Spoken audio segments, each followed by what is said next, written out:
सभी को राधे कृष्ण। मैं सुमन राय उपस्थित हूँ आप लोगों के बीच एक नई वीडियो के साथ। आज का टॉपिक है कि how to manage life after marriage.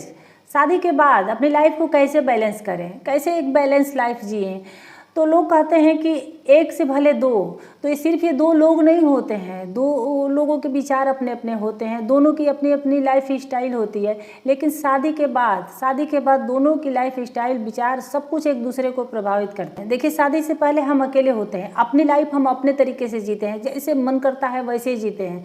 लेकिन शादी के बाद कोई और हमारी लाइफ में आ जाता है, हमारा लाइफ पार्टनर हमारी लाइफ में आ जाता है, तो हमें सब कुछ उसके साथ शेयर करना पड़ता है। अपना टाइम, अपना बेड, अपना कमरा, अपना सब कुछ उससे शेयर करना पड़ता है, क्योंकि वो हमारी वजह से हमारे साथ जुड़ा है। तो हम उसे अकेले तो नहीं छोड़ सकते हैं ना। तो इसलिए उसकी पसंद नापसंद सब कुछ का ख्याल हमें रखना पड़ता है। उसको कुछ और खाना पसंद है, आपको कुछ और खाना पसंद है, आपको कहीं और घूमने जाना है, उसको कहीं और घूमने जाना है। तो इससे बुरा भी नहीं मानना चाहिए कि वो मेरी पसंद का नहीं खा रहा, मैं उसकी पसंद का नहीं खा रहा हूँ। क्योंकि देखिए, विचार दो लोग हैं, तो दोनों की अपनी अपनी अलग अलग सोच है, अलग अलग विचार है, अलग अलग पर्सनैलिटी है, तो अलग ही सोचेंगे ना, एक कैसे सोचेंगे। लेकिन अब शादी हो गई है, दोनों एक दूसरे से जुड़ गए हैं, तो अब हमें एक ज़िंदगी में रहना है, एक घर में रहना है, एक रूम में रहना है, एक ही जिम्मेदारी निभानी है। तो अब हमें बैलेंस बना करके चलना होगा, और जो बैलेंस बना करके नहीं चलता उसकी शादीशुदा लाइफ बर्बाद हो जाती है। तो देखिए, मैं कुछ यहाँ टिप्स बता रही हूँ, जिसको आप फॉलो करेंगे तो 100% ये वर्क करेगा। आपकी शादीशुदा लाइफ खुशहाल रहेगी, आप खुशियों से भरी होगी। तो इससे पहले कि मैं आगे बढ़ूँ, अगर चैनल पर नए आए होंगे चैनल को सब्सक्राइब कर लीजिएगा और बेल आइकन को भी प्रेस कर दीजिएगा, ताकि जब भी मैं वीडियो डालूँ आप लोगों को नोटिफिकेशन मिल जाए और आप देख पाएँ। तो चलिए आगे बढ़ते हैं। देखिए, सबसे पहला टिप्स तो ये है कि जैसे ही आपके मन में शादी का ख्याल आए और आप शादी करने जा रहे हैं, वैसे ही आप बदलाव के लिए तैयार हो जाइए, क्योंकि बदलना तो आपको पड़ेगा ही, निश्चित बदलना पड़ेगा। अब कुछ लोग अपनी ईगो की वजह से कहेंगे कि हम क्यों बदले खुद को, वो क्यों नहीं बदले।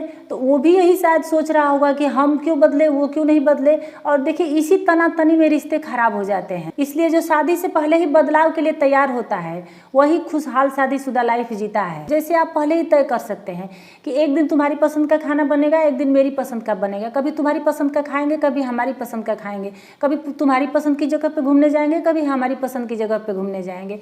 और देखिए, इतने छोटे छोटे बदलाव से आप अपनी ज़िंदगी में बहुत बड़ा बदलाव ला सकते हैं। दूसरा टिप्स ये है कि शादी से पहले आप अपनी मर्जी के मालिक थे। आपको जैसे रहना था आप वैसे रहते थे, आपका टाइम सिर्फ आपका था, उसका कोई हिसाब लेने वाला नहीं था। लेकिन अब आपका लाइफ पार्टनर भी आपके साथ है, तो अपना टाइम भी आपको उसके साथ शेयर करना पड़ेगा। आप उसके साथ भी एक क्वालिटी टाइम बिताइए। अपने पार्टनर से आप पहले ही बात कर लीजिए।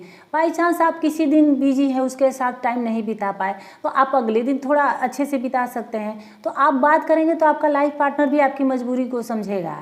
तीसरा टिप्स ये है कि अपनी अपनी जिम्मेदारी आप बांट लें, इससे लाइफ बहुत आसान हो जाती है। अपनी अपनी जिम्मेदारी आप एक दूसरे के साथ एक्सचेंज कर सकते हैं। अगर आपका लाइफ पार्टनर बीमार हो गया तो उसको रेस्ट दे करके आप उसकी जिम्मेदारी निभा सकते हैं। क्योंकि देखिए, कुछ जिम्मेदारी होती है कि बस होती है, आप कुछ भी हो जाए, दुनिया इधर से उधर हो जाए, लेकिन वो हट नहीं सकता, उसको करना है। आप करें चाहे आपका लाइफ पार्टनर करे, आप चाहे किसी तीसरे से करवाएं, लेकिन है तो है। अब जैसे बच्चे को स्कूल जाना है तो उसको स्कूल जाना है और उसी टाइम पे जाना है। तो बच्चों को, अगर पत्नी बीमार है तो पति कर सकता है, पति को कुछ दिक्कत है तो पत्नी कर सकती है। तो अधिकांश तो पत्नी ही करती है। लेकिन बाई चांस पत्नी बीमार है, स्कूल टिफ़िन बनाने में असमर्थ है, बच्चों को तैयार कराने में असमर्थ है, तो आप उसको कर सकते हैं। आप बच्चों को तैयार करके स्कूल भेज सकते हैं, फिर उसको जैसे अच्छा लगेगा उठेगी, अपना काम करेगी। तो इस तरह से आप जिम्मेदारी बांट लेंगे तो बिल्कुल शादीशुदा लाइफ खुशियों से भरी होगी। चौथा टिप्स है कि पति तो हर हालत में काम करते हैं, उन्हें कुछ भी करके घर चलाना ही चलाना है। अगर पत्नी ना भी करे तो चल जाएगा, लेकिन अपनी पत्नी को भी इंडिपेंडेंट बनाइए, क्योंकि वो काम करेगी तो वो व्यस्त रहेगी और वो आप पे डिपेंड रहेगी, तो वो ज़्यादा आपसे डिमांड करेगी। और खुद कमाएगी तो आपसे डिमांड कम करेगी। भले ही वो थोड़ा कमाए, लेकिन जब वो कमाएगी तो उसे पैसों की भी कद्र होगी और उसको टाइम की भी कद्र होगी। तो वो आपके साथ बहस नहीं करेगी। नहीं तो दिन भर घर में खाली रहेगी, तो खाली दिमाग शैतान का घर होता है, वो दिन भर आपसे बहस करती रहेगी। तो आप उसको व्यस्त कर दीजिए। तो लास्ट में आपसे यही कहूँगी कि लोग शादी के बाद की लाइफ से बहुत डरते हैं, तो उतनी शादी के बाद की लाइफ खराब नहीं होती जितना लोग समझते हैं। अगर आप खुद को व्यवस्थित रखेंगे, समझदारी से काम लेंगे तो आपके शादीशुदा ज़िंदगी की गाड़ी सरपट दौड़ती रहेगी बिना रुके, अनवरत। तो उम्मीद है मेरी वीडियो आप लोग को थोड़ी सी भी अच्छी लगी होगी, मेरे टिप्स थोड़े से भी आपके काम आए तो कमेंट जरूर करिएगा और लाइक शेयर भी कर दीजिएगा। तो फिर मिलते हैं किसी और वीडियो में किसी और टॉपिक के साथ, तब तक के लिए धन्यवाद।